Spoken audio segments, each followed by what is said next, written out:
Welcome to Hope Natural Health, the podcast inspiring you to be your best version. Join me, your host, Dr. Erin, naturopathic doctor, dog mom, cancer survivor, and girl boss weekly as we discuss all things health, hormones, and happiness with a little side of this thing called life.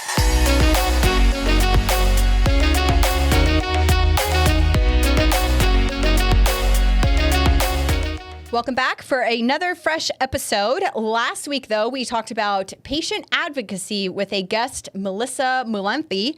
And now we're going to dive into this week's episode. We're going to talk about some brain health and how you can actually train your brain.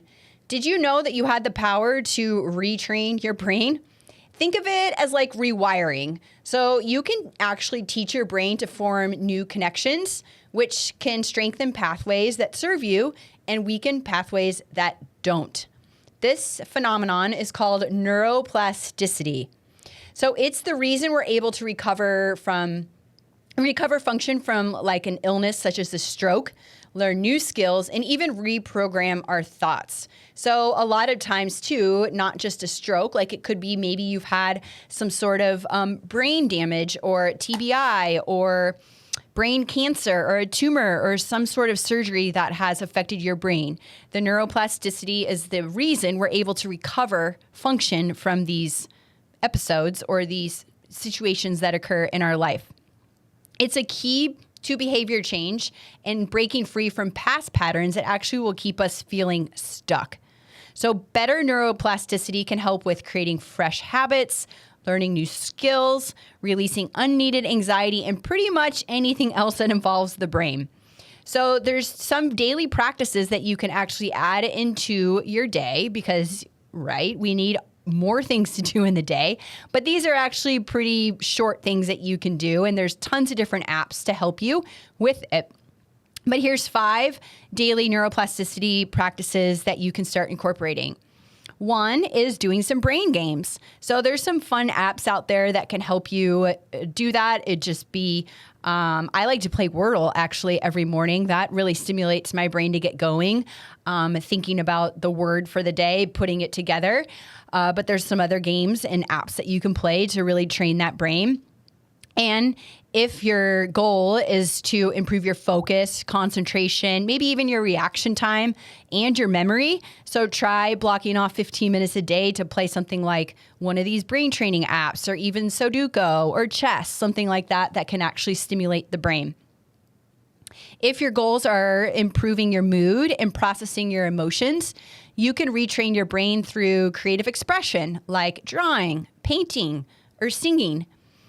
If you know me by now, you know I'm always trying to stress the importance of managing our stress. So these neuroplasticity practices can actually help you do that throughout the day by taking a little time for yourself to work on you, and therefore you're, improving your overall stress response as well.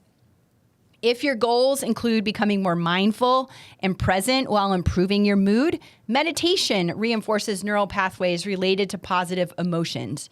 Meditation is one of my favorite things. It is definitely a daily practice. Some days are better than others. There's interruptions that happen during meditation, but then other days I just find myself completely lost in whatever it is. And it's a really, really healthy reset. And again, it's one of those things you don't have to do too long. I do a 10-minute meditation on the Headspace app every single day, and 10 minutes is perfect for me. You can do longer, you can do shorter, whatever works for you.